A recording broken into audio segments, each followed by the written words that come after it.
Hello guys, it's me Danjo again. നമ്മൾ രാവിലെ തന്നെ റെഡിയായി നിൽക്കുന്നത് നമുക്ക് നാളെ പരുമലപ്പള്ളി പെരുന്നാളാണ്. അപ്പോൾ നമ്മൾ ഇന്ന് പരുമലപ്പള്ളിയിലോട്ട് നടക്കുകയാണ്. അപ്പോൾ സൂര്യനൊക്കെ ഒന്ന് എന്താ പറയുക, ചൂടൊക്കെ കൂടുന്നതിന് മുമ്പ് തന്നെ നമ്മൾ പരുമലപ്പള്ളിയിലോട്ട് പോകാൻ ഒറ്റയ്ക്കല്ല, എൻ്റെ കൂടെ എൻ്റെ അമ്മയും ഉണ്ടായിരുന്നു. അപ്പോൾ ഞങ്ങൾ രണ്ടുപേരും കൂടെ രാവിലെ തന്നെ വീട്ടിൽ നിന്ന് പള്ളി വരെ നടക്കാൻ തുടങ്ങി. ഒരു 17 കിലോമീറ്റർ ഉണ്ട് നമ്മുടെ വീട്ടിൽ നിന്ന്.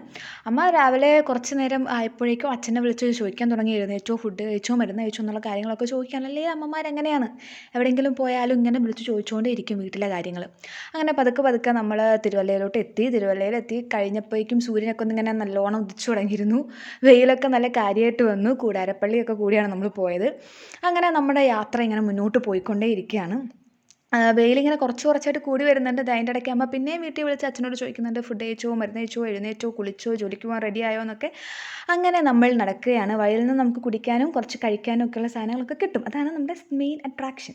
അപ്പം നമ്മളിതാ ഇങ്ങനെ പോകുന്നു. വെയിൽ കൂടി ശരിക്കും ഒന്ന് കുറച്ച് വയ്യാണ്ടായിട്ടുണ്ട്. അങ്ങനെ നടന്ന് നമ്മളിതാ പരുമലപ്പള്ളി എത്താറായിട്ടുണ്ട്. One of the most beautiful moment എന്ന് വേണമെങ്കിൽ നമുക്ക് പറയാം. കാരണം ഇത്രയും കിലോമീറ്റർ നടന്ന് ഈ പള്ളിയുടെ മുമ്പിൽ എത്തുമ്പോൾ കിട്ടുന്ന ഹാപ്പിനെസ് അതൊന്നും വേറെ ലെവലാണ്. ഫ്രണ്ടിൽ ചെറിയ കടകളൊക്കെ തുറന്നിട്ടുണ്ട്. പിന്നെ സ്ഥിരം ഉണ്ടാകുന്ന മെഴുതിരി കടകളുണ്ട്. കടകളെല്ലാം ഒന്നും വന്നിട്ടില്ല, കാരണം ഇന്ന് നമ്മുടെ പെരുന്നാളല്ല, നാളെയാണ് നമ്മുടെ പെരുന്നാൾ. അപ്പോൾ കച്ചവടക്കാരൊക്കെ വന്നു തുടങ്ങിയിട്ടേ ഉള്ളൂ.